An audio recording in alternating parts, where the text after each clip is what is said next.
그림이라고 하면 본질이 뭡니까? 그림을 구성하는 게 이렇게 조각이 하면 형태와 색이거든요. 기본적으로 뭐 질감을 빼고. 근데 일단 추상으로 들어가면 형태는 별로 뭐 이 생면화가 정도 보면 의미가 없어져요. 본질이 색이 돼. 자, 그러면 예술가는 창조, 이렇게 생각하는 거죠.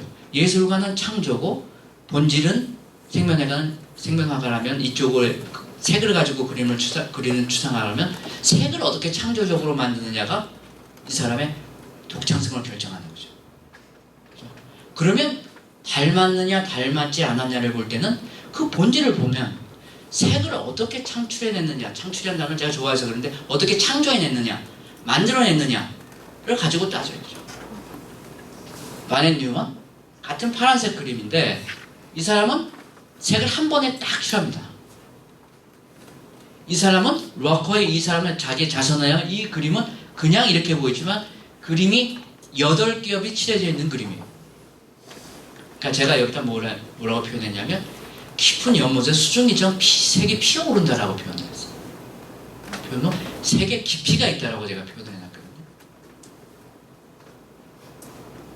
그런 사람이 누가 있느냐? 그러면 색을 창조적으로 창출해놨는데 이 사람과 공통적인 사람이 뭔가를 제가 이렇게 찾아보니까 윌리엄 터너가 있어요.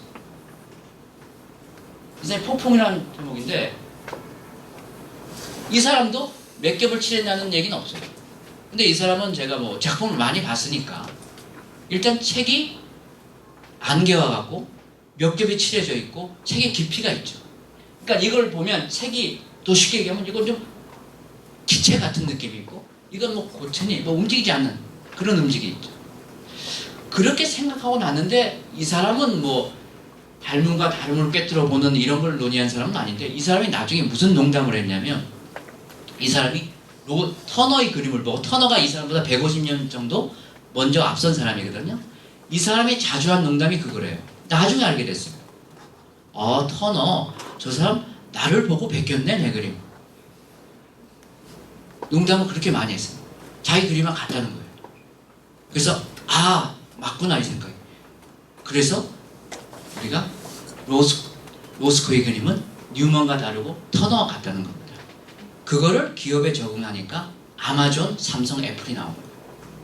자, 여러분 아마존 하면 뭡니까 여러분? 맨 처음에 책 파는 데서 시작해서 전자상거래 회사죠. 플랫폼 회사죠.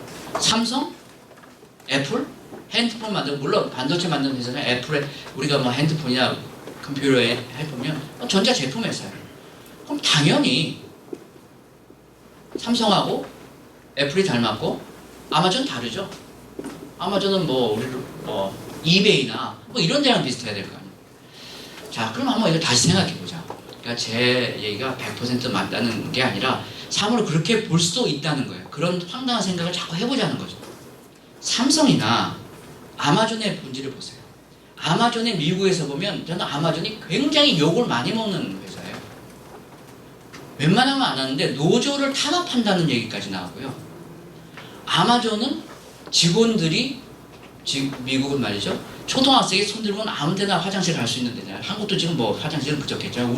제가 제 초등학교 생각을 해서 제가 아마 화장실 가겠다고 수업 시간에 고등학교 나 손 들어서 아마 엄청나게 두둑이 많았을 거예요. 선생님한테. 화장실 가는 시간이 정해져 있대요. 왜 그럴까 생각을 해봤더니 삼성과 아마존은 비즈니스의 핵심 본질이 같다는 거예요. 아까 제가 색을 찾는다 이게 본질이라고 했죠. 그럼 뭘까? 물건을 파는 플랫폼 회사고 이거는 핸드폰 만드는 회사인데 그랬더니 둘 다 경쟁력의 핵심이 속도에 있는 거예요.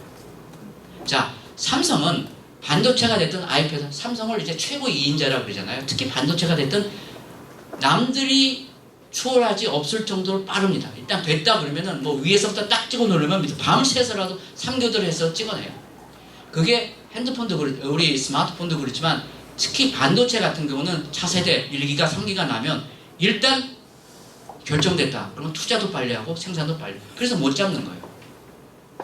이게 또 할 얘기가 많은데 이게 시간 관계상 그쪽은 조금 생략하고 이게 그러다 보니까 삼성은 속도로 먹고 사는 거예요. 못 쫓아와요. 그게 우리나라 국민의 특유한 근면성과 특이한 장점이 있습니다.